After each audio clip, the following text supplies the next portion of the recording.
If this goes over anyone's head, don't worry, but I find this kind of interesting, music theory side of it.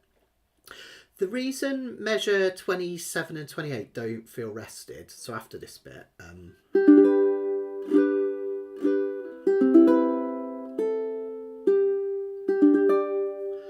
the reason it doesn't feel rested there is all down to that high D note. I put it there on purpose. You know how when you're playing chords, the 5 chord makes it kind of adds tension and it needs resolution, like a G7. Tension, resolution.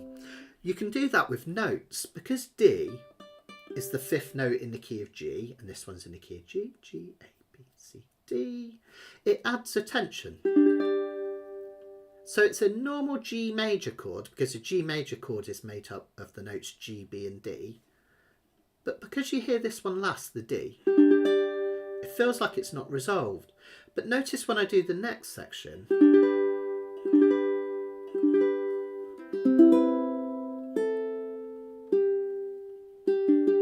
it does feel resolved because this time you hear the G note, the one note acting like one chord. It feels like it's resolved itself, and yeah, there we go. That's like the kind of finish of that part. If you want, it feels like part 1 is over. That's where the ukulele project version ends, and then I came up with this next bit, which I think is kind of pretty. So I think you might like it. So this is the last part of. Oh no, I made it disappear. That's not good. We're back again. Give us a second, guys. Get it to right page. Sorry, everyone. Okay, this is what I was trying to do. So you can see these bottom few measures here. So what's happening here is we're going up to frets 9 and 10. You can always spot your 9th and 10th frets because the 10th fret has a gap of 2 before it. Most strings, most of the dots on your fretboard, there's only a gap of 1 between them. Can you see that? Whereas this one, you've got a gap of 2. Then we're back to 1 again. So you can easily spot the 10th fret. The other way to spot it quickly is your 12th fret generally has 2 dots on it. Okay, so we come back here. Part of the reason we're using this uke, apart from the fact that I love it, is that it's got the dots on the front. Some of my ukes don't have the dots on the front, so I can't show you. I still use the dots on the side, but so you can see what's going on. Now notice that shape. We just finished the last section, didn't we, playing a G chord? Top 3 strings. Well, if you take away this finger, index finger, and move up, you've got the right shape, and that's exactly what I do when I play this live. So I end up with my 2nd and 3rd fingers there. There's something really important I wanted to show you as well, which is really crucial. That G that we finished with, even though the tablature, if you're into reading tabs, looks like this, where you've got 0, 3, 2. Sorry, wrong way round, isn't it? 0, 2, 3. It's better practice, if you can, to hold the whole G chord down. That's for 2 reasons. Occasionally, composers will use a chord tone next, so you might want that note anyway. Also, if you accidentally strum too far, it still sounds all right, whereas if I'm doing this and I strum accidentally too far, sounds horrible, right? So it's like an insurance thing. And this song, it also means that we can take this one off and lift up, and it gives us something to build on in the next section. Now this is where you might really want to use the nail of your index finger. Because I'm using a small nail on my thumb, it's kind of pretty, but notice if I use the nail on my index, I can really dig in. The other thing which you don't want to do, the temptation, and this is a classical guitar thing, is that when this hand comes up the fretboard, this hand goes back to match. But the trouble is, on ukulele, if you do that, you end up strumming back here, which sounds like a banjo. That's not a nice tone, is it? Unless you're playing Appalachian music or something. We want to stay up here for that warm tone. Okay. Another thing you can do just briefly on this one is give it a little bit vibrato. Even with 2 fingers, if you take your thumb off the back, you can give it a little wobble, which is super nice. And for those of you that are into your nerdy music theory, this is a G major 7 sus4 chord. What's that mean? Well, a G major 7 is a G major chord with an F sharp added, because F sharp is the 7th note in the key of G. Don't need to know that, but that's that one there. That F sharp turns it into a G major 7. And then the sus4 just means instead of a B note, we're playing a C note. Okay, so that's this string open. Again, don't sweat that, but that's just what that chord is. If you're interested, G major sus4. Really pretty, isn't it? Hit that 3 times. All you need to do now is drag back to the 7th and 8th frets and just let it sit there. So we have, again, you can give that a little wobble if you want. Keep all that stuff we've learnt so far playing sensitively in mind as you hit that. Takes us to the next page when we have the same thing again. This time it goes back up to here. Let me get my close cam. And then this time I add my little finger as a squish, but you can do it, to that 10th fret of the A string. Okay, that gives it a really nice kind of resolution, because this note is a G. And you know how earlier we were talking about this one resolving to a G? Same thing here. It's those little things, isn't it? It's only one note, but it makes the world a difference. That's why I've put it in. So if I put that bit together so you can copy my fingers. 2, 3.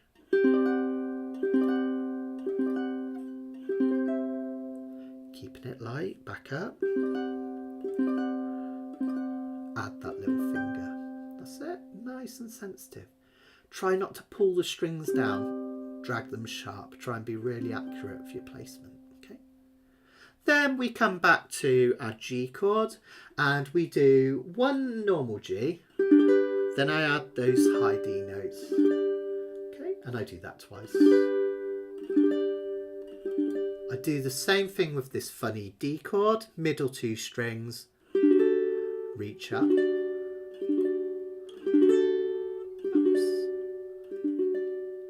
Then I do it again, and way back up here, look for your 9 and 10, remember. Think of it like a G chord, but without this finger, okay? We drag back again. We go back up. Add that little finger, squish them in. Yeah, nice. And then again, another bit of repetition, look.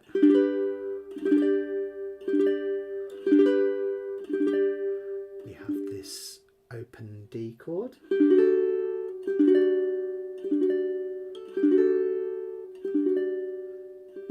Now just before we come to the grand finish to finish this off, I want to show you something that I'll quite often do with this.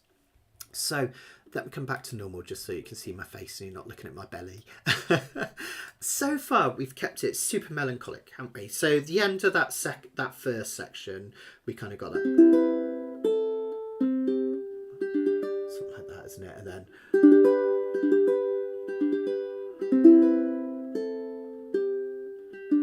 what I'll quite often do for this next section is I'll actually strum it.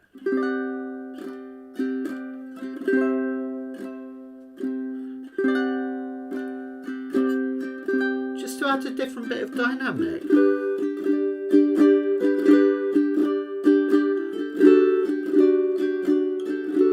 Keeping it light there. Whoops, a bit too much there. And then I'll be back again. What that does, it creates a sense of drama, which then is relieved when we come to the final section where we slow down and we go back to I'll explain this in a second. Now I want you to have a go at that. I might even pause for a minute so you can just try strumming that section. Just before you do, notice a couple of things. I still try and keep that pulse on 1. 1, 2, 3. 1, 2, 3. 1, 2, 3. 1, 2, 3. 1, 2, 3. 1. See that bit louder. 1, 2, 3. 1. So try and put that in your playing, even though you're strumming. See if you can keep that first beat a little bit louder. I'm going to pause for a second just to have a little break. You guys keep playing. I want you to try that next section from measure 35 to about measure 48. So the first 2 lines of the 3rd page. I'm just going to scan through the comments and just check I haven't missed anything. And then what I'll do is I'll go through the finish and we'll talk a little bit about what that writ means. And a couple of people asked if I could show you some of the finger picking version of this that I do as well. So I'll show you that as well. I just want to check that I haven't forgotten to tell you about anything, because I might have done. So just have a little practice a second. I think we're right. Yeah, cool. No, we're all good. Cool. And if you have practiced that, or if you've just stopped for a minute, I'm talking quietly in case anyone's still playing, just send me a little message. Let me know how you're getting on. Give us a few questions if you're stuck on anything, because the best time to do it is whilst you've still got me now. So I might be able to respond straight away. So let me know if you're stuck with anything. I'm glad to help. Or if you've got any comments, or yeah, just let me know how you're getting on with it. So cool. Oh, Angela's going to book the retreat tomorrow. Brilliant, Angela. That's totally ace. That should be great to have you along. That's lovely. I can't wait. I'm going to have to buy a few beers. I think it'd be really nice to meet some of you guys. Yeah. I think we're okay. Cool. Yeah. Let me just show you that final section then. Just that final bottom line. And bearing in mind everything we've been doing so far, we want to keep this nice and legato. Another thing you can do with legato, and this is more for single note playing, but it's worth kind of just showing you whilst we're looking at these sensitive techniques. If you have a run of notes, let's say we're doing 3-2 off for that section, which in effect we're strumming it, aren't we? This is what's on your page. What I want you to do, even if you're strumming it, is between notes, when you've hit, say, 3 of these high Cs, the 3, don't move to the next note. Don't put your finger down for the next note or ease off on this one until just before you need to hit it. Same with coming off. Really tease it and coming on. The reason is, the beauty, in my mind, and this is why I like playing slowly, the beauty of a note is the bit where it decays. If we just play like this, I mean, for some kind of forms of music, that might be quite cool. But if we want that kind of melancholy sustain, we need those notes to sustain. And even with those 3 high C notes, notice that I don't pick the next one until just before I'm due to play it. Same with if I'm using my thumb. Let me just come in close, Cam, because this is a really important point. What happens if I pick one and put my thumb down? I deaden it. That's what a lot of people will do to get there quickly, though. Have you ever found your music can sound a little bit like that? I do sometimes, if I'm not thinking about it. But if I pick with my thumb just before the next note is due to be played, it stops that note being cut dead. And you get to hear that beautiful, hear that decay of the note? That's where the beauty is in your note. Not this bit, but this bit where it's easing off. That's what makes music beautiful, in my opinion. So even as you strum these last 3 chords, don't be tempted to strum down until you have to. Don't move until just before you have to.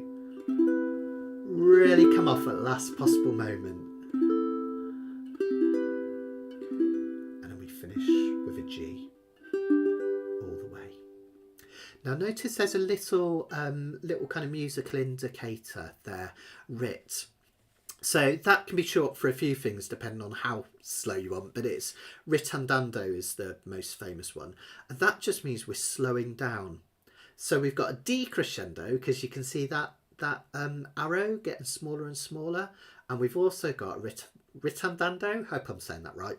Someone correct me if I am. If I'm saying it wrong, I don't mind at all. So we're slowing down and we're decreasing the volume. So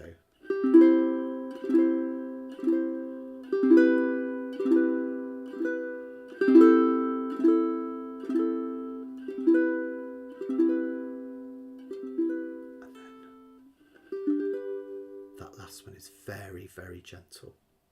That little funny marker on that last chord that looks a bit like a lizard's eye or a bird's eye. You see it, that dot and that kind of strange, it's like an eyebrow, isn't it? That's called a fermata. It's my favourite musical symbol just because I'm a bit of a nerd and I think it looks cool. I just think it's a cool looking musical symbol. That means a note of indeterminate length. Or it means that you make the decision for when that ends. Whenever you see that in a ukulele piece, what they're kind of hinting at is that you strum that last chord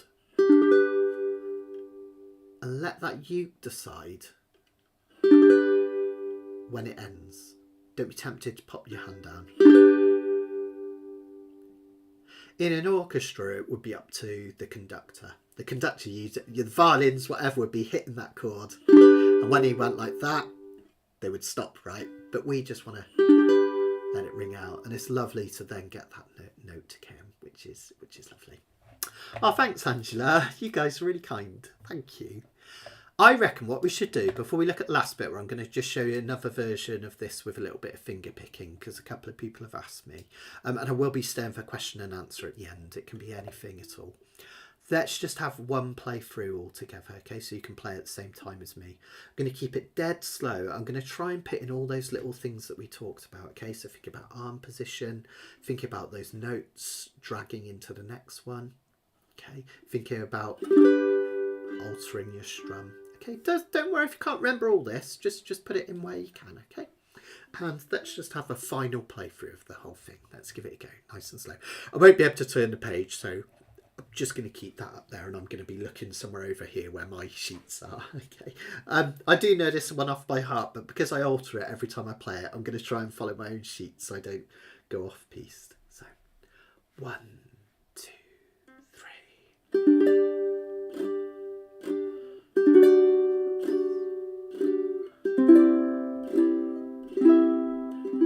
Really let that ring out.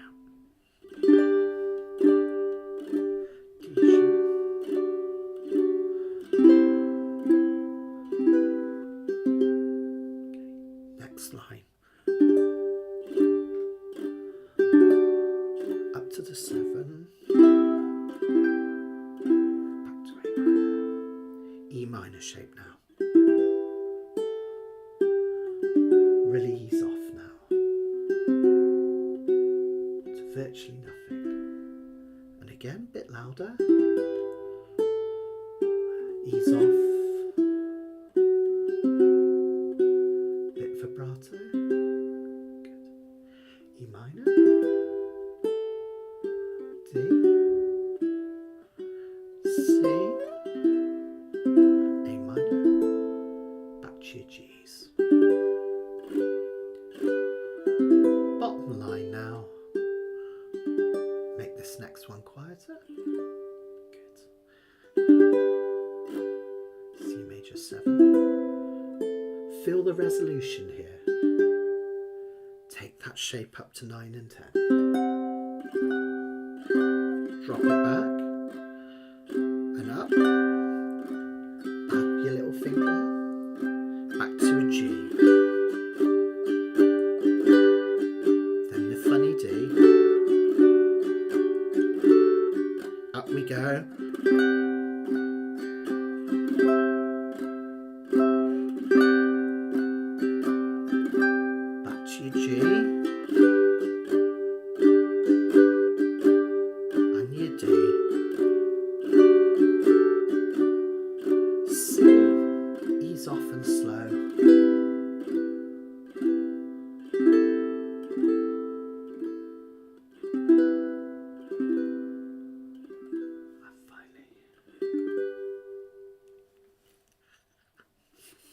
Well done, everyone. Now, you have one important job. Let me know how you got on. If you've got no questions, I really hope you have got questions because I love it. But let me know how you got on. I want to know if you're enjoying it and how you're getting on with the piece. Not everyone will get it straight away, but even if you don't. I actually love it when I don't get a piece straight away because it gives me something to aspire to. I really, really love that. I'm always working on new stuff because I love that feeling. When you finally get it, it's great, isn't it? So I don't think there's many better feelings in the world than fully kind of getting a piece of music. Well, we got some French here. Oh, sorry, I shouldn't be bringing this on screen because you're talking to each other. That's absolutely fine. Tu vas bien? Are you okay? Is that right? Every day a new something secret. Nom de chien, sacré bleu. I used to speak French, but I don't anymore. Yeah. Ever since I went to stay with my French pen pal in France once, and I meant to say that the fish dish that his mother had cooked was really delicious, but I ended up saying that his mum looked like a trout or something like that, which the dad found absolutely hilarious, but the mum didn't quite enjoy it so much. So, yeah. And apparently I spent the whole time I was there trying to say merci beaucoup, or I'd always mispronounce it, so apparently I spent most of my 2 weeks going around telling everyone in France, thank you, nice bum, which some people take as a compliment, but others maybe less so. So yeah. Oh, well, I hope you enjoyed that, guys. As I say, come back to me with some questions. Now, I'll just show you a little bit of the picking. I won't be able to show all of it quite yet, just because it will just take too long to give you every kind of pick. But let me show you a couple of things. So when I perform this live, I do sometimes play it as a waltz 3-4 times. Sometimes I do this kind of... No, sorry.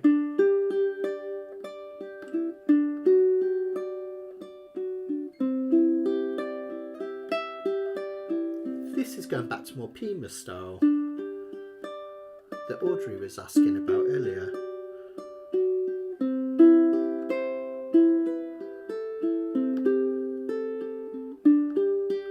Different feel again, right?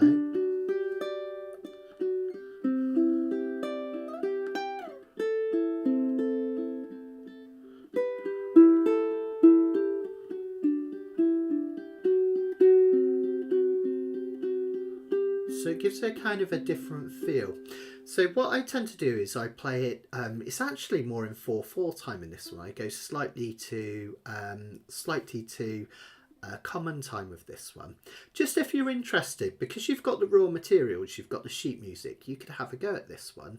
Let me show you a couple of the picking patterns that I'm doing. So if you wanted to do it this way, you can have a go. Okay. So, oh yeah, the back of my hive. There we go. So that's my bird's eye. I don't know how well you can see that. Probably be better in a close cam actually. There you go. It's bird's eye maple, this one. It's like lots of little tiny eyes. And it's got ebony binding. And then Adirondack spruce top. And I asked him to keep it really... Jake's kind of famous for these kind of Art Deco rosettes. But I asked him to keep this one just dead simple for me. Because I'm a bit boring like that. I actually like quite classic rosettes on a lot of things.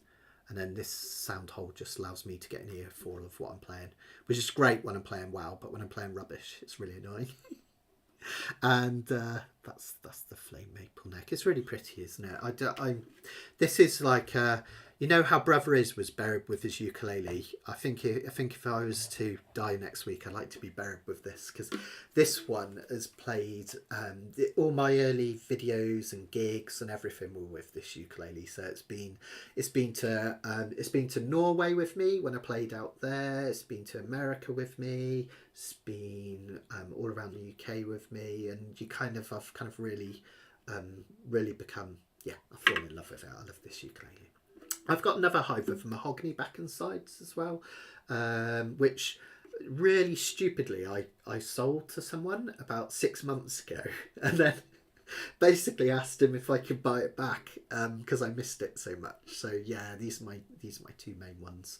So yeah, but you can make any ukulele sound beautiful. It's all in. A lot of it is in the player. You know the expensive ukes do sound lovely. They have that kind of mellowness and they can have a real presence. But there's a lot that we've learned today, isn't there, that we can do with our hands, which is really important. One thing that I love about this, I just noticed because I was looking at the video, is even the bindings inside. If I bring it to light, yeah, you can see it there. He's kind of laminated, so you've got like a black, white, black stripe down the bottom for the back binding. It's like little details like that. I love. Whilst we're on that, kind of making your ukulele sound beautiful, even if you've got short nails, this will help a lot. Try and have one of these handy. So I always have a buffing cube with me, and it makes a massive difference. I was at Phil Davidson's learning to build ukuleles this morning, so I'll be doing lots of handwork. And I found that my nails sounded a bit scratchy across the fretboard, so I came back and I did this. And it's basically just ever kind of finer material to buff your nails with until the last one's just basically about shining. And it also helps. My nails don't break that often, as I say. This one was the first time in 5 years. And it helps because it smooths the sides, so you don't get those little notches that can kind of rip off. No. No digging me up. This is a really depressing subject matter, but I've always told Sharon that when I die, I want to be cremated. And you know how funerals are really sad. I've been to a few recently, and they are. Everyone knows that, right? I kind of want people to remember my fun side, so I want to be cremated, and then in a crematorium where they do that bit, ashes to ashes, dust to dust. And they pull that little kind of curtain thing, don't they? So the coffin goes back and the curtains come down. I want the moment the vicar pulls that curtain down, I want disco lights and I got to push by an apple, shake the tree. Just, I like to say to see everyone's reaction. You know, maybe I'll be looking down from somewhere, but sorry, too much information. No, I didn't take this one to Hawaii. No, I travelled light, actually. Did I take a uke out to Hawaii? I can't remember. I came back with two. And I had that Bohannon that I got was made in California, but he actually delivered it to Hawaii because he knew I was out there doing some workshops. And because sending it to America was cheaper, we did it that way. And then I brought a canalea home with me as well. So, yeah. Anyway, sorry, I totally died. I promised this picking pattern and then I didn't show you. So the picking pattern for the version that I do in 4/4, it's the first bit I call inside outside. So what I do is I pick the middle two strings, C and E. This is all whilst I'm holding down that first chord. And then I tend to play this with a high G. I hit the high G for that G, because I like the fact you get two notes that are the same but with a slightly different timbre. And then I pick the bottom one, so inside outside, inside outside, and then I just come back.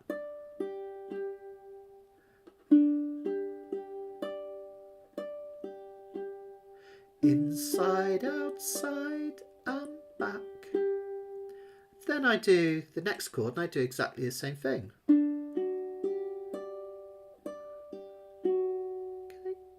And I use that for a lot of my picking, a lot of my songs. I just like the sound of it.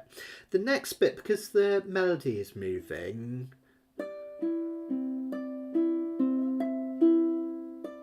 this is where you have to be a bit careful if you're picking. I couldn't carry on that pattern because when the note was moving up, you wouldn't hear it because I wouldn't be on the right string. So whenever I change to a moving melody note on the A string, I then pick something where I'm going to hit the A string quite a lot and come backwards. Just realised I've got something. Oh, it's finger. That's all right. It's pen. I thought I cut myself earlier. Every time I go to Phil's to build ukuleles, I cut myself. So what I do is I do a backward one there. So I'm just doing 4, 3, 2 in effect. And then I take it up. And then again, similar thing again. Inside, outside.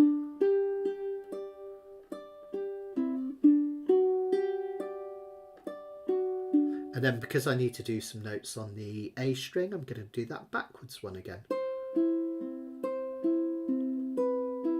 And then here I really need to dig into this note. Again, you could do anything there, just a slight one back. Inside out again. And back again. Picking backwards.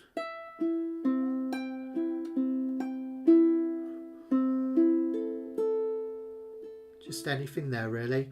Then here, I tend to do something that I do in a lot of my pieces. I pick both the outside two strings at the same time. And I like, you get that real juxtaposition of a B and a G. And then I go backwards.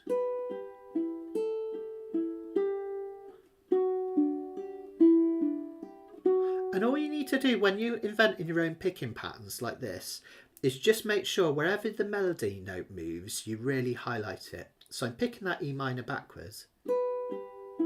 And then I'm highlighting this A. And then the G. And I do the same thing here on this D. So you really hear that melody note coming through. Backwards again.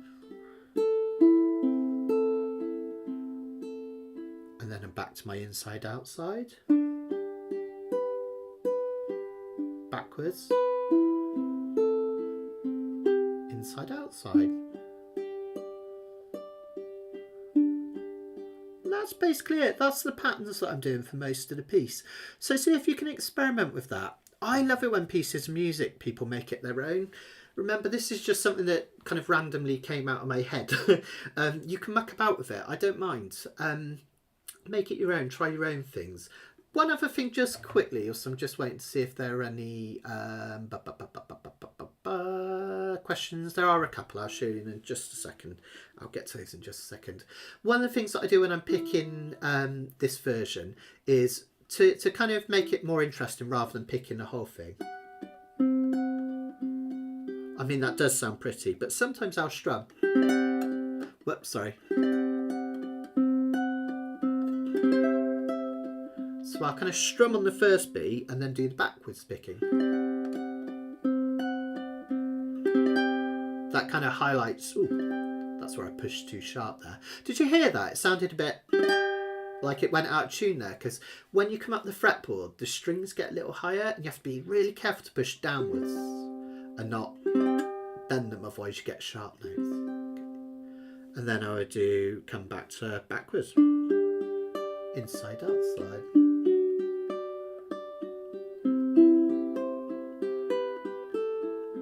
Just like that, okay? And I would love it if you guys fancy having a go at your own version, whether you do picking or strumming and this stuff. I'd love to hear some of them. I know a lot of people are really scared at kind of performing live, but if you're brave enough, have a look at my Facebook group. The link's in the description. It's where we kind of share our works in progress and we talk about what we're learning, ask for advice. It's all on there on my Facebook group. And if you're feeling brave enough, I'd love to see your videos. Maybe even post them on YouTube and tag me. That'd be really wonderful. I know it's really egotistical, but as composers, we love to hear other people playing our stuff. It's great. So yeah, please do. So, let's see what I missed. Oh, thank you, Karen. Yeah, every way of playing it adds a different thing, doesn't it? And so, you know, think of this as just a starter as well. You could start with kind of really, and then, you know, a bit later on, you could even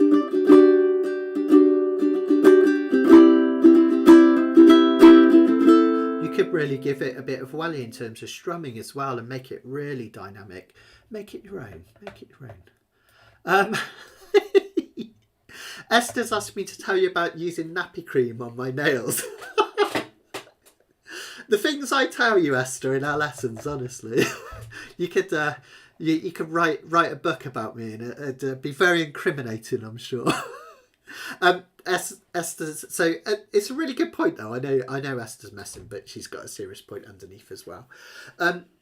A lot of people struggle with their nails and keeping them in good condition. And one of the common kind of traps that people fall into in terms of nail care for ukulele to get that nice mellow sound is they'll actually harden their nails. So they'll buy either varnish or a nail hardener and they'll put that on their nails to, people presume, to add strength to them. But I've found, and trust me, I've been doing this for 25 years now and I've made all the mistakes, so you don't have to, right? I'm not saying I've got any good in 25 years. Anyway, I found that when I've used hardeners in the past, it actually makes the nails brittle. It in some ways makes them stronger, but it makes them brittle too. So if you're ever doing something, I don't know, DIY, digging in the garden, whatever it is, sometimes I'm just like grabbing a parcel and it'll like grab against my hand. When you've got hard brittle nails, normally when you snap them, they'll really shear off. So you'll lose like a fair decent amount of the nail and it's more likely to do. My favourite thing in the world is actually to put moisturiser on my nails, and it sounds crazy, doesn't it? It like moisturiser, that's going to make them more brittle, but actually what it does is it softens them slightly, and by softening them you get that really, my uke's gone out of tune because I just hammered it. You get that really mellow tone, which is can be really lovely because the nail has that lovely kind of a slight softness to it. It's a bit like using a felt plectrum rather than a wooden plectrum or a plastic plectrum. It kind of gives you that sound. But the other amazing thing is your nails become that little bit more flexible. So sometimes when I do catch my nail on a coat or drop in a parcel or something like that, it sounds horrible. It actually makes me go a bit, but the nails bend a little rather than snapping. So I'm going to sound like a complete liar because I broke that one recently. But other than that, I've not broken a nail in 5 years. And considering, you know, I do a lot of uke building and stuff and I'm into my gardening and going out climbing with the kids and that, it's quite amazing. And I put it down to moisturising my nails. And you can buy really expensive nail moisturizer, which a lot of people use, and it works really well. I actually just use either E45 cream, which is I think what you put on kids starting to heal certain sore areas. I've even been known to use Sudocrem, which is nappy cream for the kids. It's, you know, it's handy, it's available, it has moisturising properties. So yeah, so sometimes I moisturise my nails with nappy creams. Now you know all the secrets are out. Yeah, stick you in your big mouth. No, I don't mind. I'm glad to share that with people. What you definitely don't ever want to do is put super glue on it. Again, this is something I experimented with when I used to play guitar. A lot of times when you lose a nail, people tell you to build it up again with super glue or tissue paper. It's a common guitarist trick. But I certainly found that super glue, even more than nail varnish, it turns your nails into dust.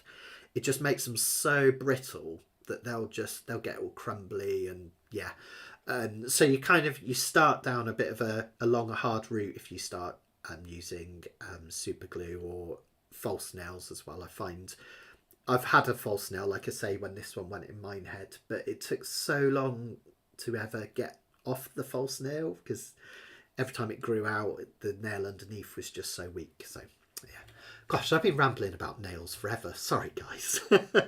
Have we got any other questions on any of that? I'm just going to stick around for a bit longer, just in case there's anything else coming on to do with these sheets.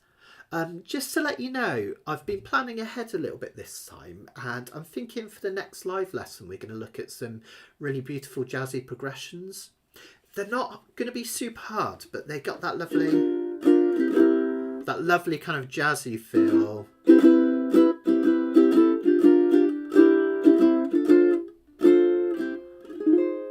And I thought what we might do, I love this progression. What I thought we might do is have a look at that beautiful piece, The Nearness of You. I used to know a melody version of it.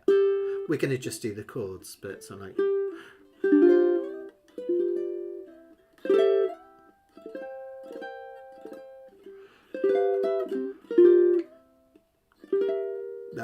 remember it, sorry. Yeah, there it is.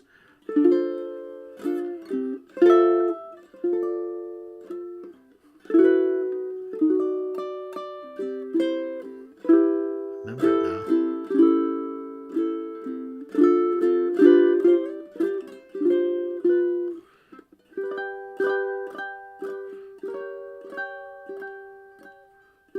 It's really pretty, isn't it, when I get it right?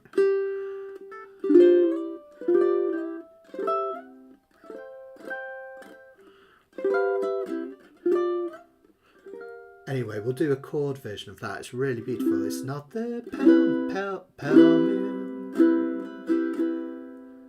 that excites me, that thrills, there it is, and delights me. Oh no, it's just the nearness of you. Oh, thanks, Esther. Sorry, I was just going off on one then, wasn't I? Sorry. Yeah, Angela, so worksheets are separate for each workshop. You can find them in a couple of places. First thing is on each YouTube video. In the description, there's a link to my PayHip site, so you can download either of the worksheets from there. But if you enjoyed this and you'd like to see more of them, I'm going to make this super big. This is my website, guys, mattsteadukulele.com. Some of you might have noticed I'm moving a lot of my stuff over from the uke room to this because I'm really getting into my teaching again. So this is my teaching website. On this website, if you click live lessons, there's a whole list of every live lesson we've done so far, and there's tons of them. And each one has the links for the worksheets as well. So if you enjoyed this, there's tons of stuff. You can go back and enjoy all of those, and you can watch them back anytime. If you enjoyed this and you wanted some more practice of certain bits, especially the bit where I was going through techniques, you can watch this back as many times as you want now as well. So it'll be available forever on YouTube. So yeah, have a look, mattsteadukulele.com. Just spell stead right and ukulele right. It's so easy to not do that, I know. Even I've done it, and it's my name and my job. So yeah, mattsteadukulele.com. There's also some courses on there. So there's beginners, intermediate, next steps. There's playing up the dustiem, which is all about playing chords in melody in lots of different places along the fretboards, which can really be a really lovely thing to do. So check that out. And there was something else I was going to mention about that as well, which I've forgotten. My Canacapella sessions as well, which is where you can learn to play by ear, and those are every Monday at 6 o'clock, and these live lessons are every other Wednesday at 3:30. So we do these every 2 weeks. I would like to do them weekly at some point, but I think it just gives people a chance to practice in between them, and I think weekly might be a little bit too much. But yeah, they're all up there. And with the worksheets, you might have seen that there's two options. You can pay the £4 worksheets or the £8 worksheets. They're both exactly the same. The £8 just includes a tip to me, basically. So if you're feeling super generous and you've enjoyed a lesson, or you think you're going to enjoy one, you can buy the £8 ones just as a little bit of a tip, and it really helps. I don't know if I said at the start, I keep forgetting. In fact, actually, Bev, I think I emailed you about one recently. Sometimes I don't get a chance to email everyone to say thank you. And I know that every one of you has been super generous to me, and I'm so appreciative. And I actually feel awful about it. I do actually worry about it at night. I think, oh, I didn't get back to that person. But I want you to really know that every one of your donations at the moment is keeping me going. And I hate that begging bowl thing and all that, but everything's gone a bit doolally here. So my energy bill has gone up. Do you believe it? When I moved into these units, I've got these 3 small units. My energy bill was £40 a month. It's gone up to £260 a month. It's just insane. So I say that for 2 reasons. Firstly, to let you know, anyone that is being kind and donating, it's really helping me, and I'm very, very thankful. It genuinely is keeping me going. But also to say that if you can't afford to donate at the moment, that's totally fine as well. right? I want to make this a free resource for everyone, because I've been on the other, Shoe's been on the other boot, and I've watched workshops before and not been able to donate just because I had a tight month or something. So it's totally fine. All right, it's totally fine either way. So if you don't donate, totally fine. If you do, thank you. From the bottom of my heart, so thank you. You guys are amazing, and you really are. I was saying to Esther the other day, me and Esther have individual lessons, and we always end up talking afterwards, don't we, Esther? It's good. I love it. And I was saying to Esther how it kind of feels like we've got a little community going, which is really lush. All you people on the live lessons and on the Facebook group and everything. So I really wanted to say thank you to you for all your support. It's meant an awful lot. And it's meant that I can really get back into my teaching, and this is what I love. The ukulele shop is fun, and it's something a bit different. But the teaching is where I go home at the end of the day and I go, oh, that's really good. and I don't mean my teaching, I mean the experience. I just love teaching you lot. It's brilliant. I'm talking a load of. What am I doing? I don't know. Sorry, I do tend to gab on at the end of these, don't we? Thank you for anyone that stayed. I've got a question at last. Thanks, Lisa. Any quicks or any tips on making my thumb more mobile? It seemed to get stuck on the neck where it's not allowing my fingers to stretch. Is that your fretting hand thumb, is it, Lisa? This one here. I think maybe it could be worth trying some exercises of playing chords in different places and taking your thumb up with them. That could be fun. Try this. Oh, I thought of another thing as well to show somebody else about that little finger. So this is quite a good one for getting this thumb on the back to move up and down. Let's get rid of this now. What I'll quite often do, try playing a G7 here in position 1, just bog standard G7.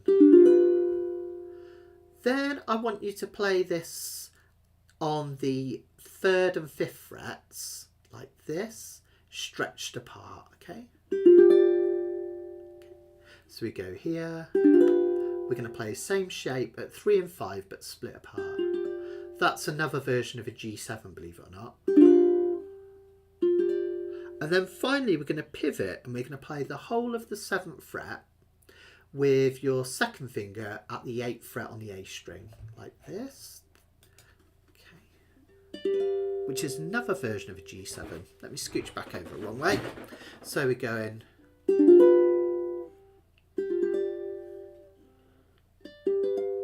Now each time as you do that, Lisa, what I want you to do is, as you move up, I want the thumb I want you to keep it on the back of the uke, so it's still moving up and down, but take the tension out of it. If I'm kind of pushing quite hard, it makes it hard. It kind of gets gummed up as I move up. So notice I'm just lightening that tension. It's still just on the back. And notice it's going to 3 slightly different positions. A little bit of a change as it goes up here. By necessity, it has to come a little higher. That's a really lovely one for just practicing that mobility and stop it getting caught up. The main thing, release tension, squeeze, release tension. So that could be quite a good one. That just help kind of that thumb move up and not get caught. Somebody asked me earlier about little finger mobility. One of my favourite things for little finger mobility is this little blues progression that we can do to kind of get this little finger accurately hitting frets, because it goes up to this one, doesn't it? Quite a lot in this piece. So what I want you to do is try this. We're going to strum a G chord up and down. Okay. And what we're going to do is we're going to put this little finger on and off the 3rd fret of the A string, like this.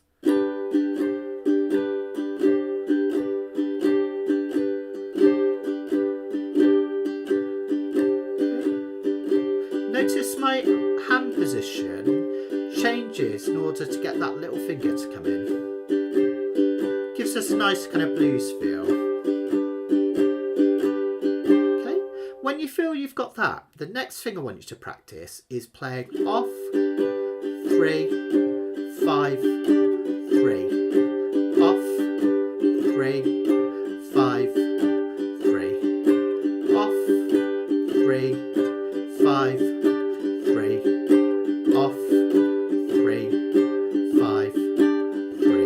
like a little blues riff, but it gives you brilliant practice of that little finger mobility. What you can do is when you come to the C chord, which is what I tend to play next in blues, try playing it with your little finger. And I might add a finger on and off here. And you can go back to your G. On, 5, 3. On, 5, 3. Off. And then finally, just because we're playing the blues, D7, C7, and you can go back to it.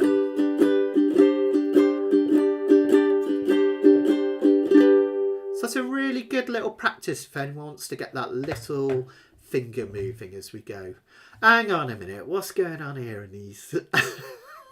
So, thanks guys, thanks Richard. Oh, maybe we should be tipping Esther. Esther helps me with lots of things. We've got our own socialist communist bartering system, haven't we, Esther? So every time she buys a uke off me, Esther tries to pay me more money for it than she should. And every time I send her something, I put in more things in the parcel than I should. So we've got our own socialist bartering system, haven't we, Esther? So don't worry.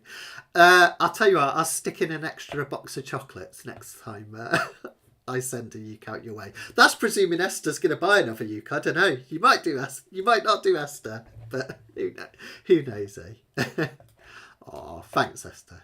Esther's been really good because I've been really struggling with a couple of health things recently. And Esther's helped me with my canopilla sheets. So when I come up with my ideas, she's made them look beautiful, which is really, really good. She tells me to stop telling people to thank her, but I'm going to do it anyway. So, yeah.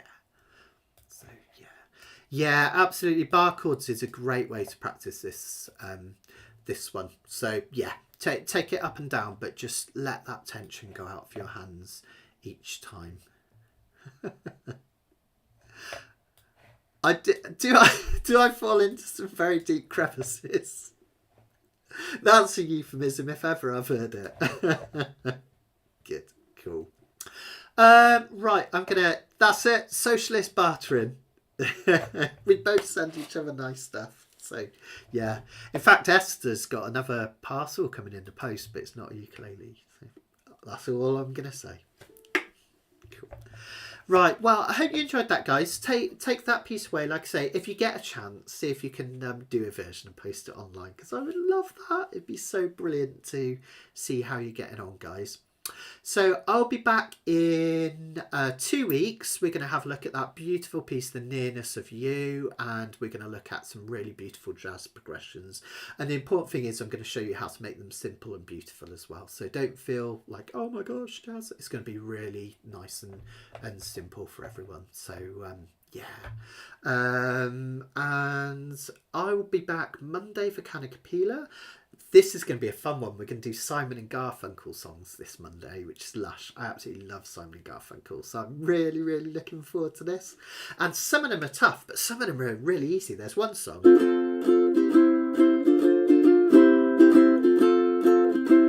which is just the same chords again. And feeling groovy, feeling groovy. So that would be a nice one. There's the 59th Bridge song, isn't it? 59th Street Bridge. It's a pony. It's not a pony because it fit in an envelope. It'd have to be a very small pony. So yeah. Thanks, guys. I'm gonna sign off now. Thank you so much for your lovely comments. Thanks for your donations and your support. I really appreciate it. We can sort that out, Karen. And take care. Oh, and buy other Karen as well. There's loads of you Karens at the moment, isn't there? It's amazing. Okay, right. Take care, guys. I'll see you in 2 weeks' time or on Monday for Canopilla. And yeah, hope you enjoyed that.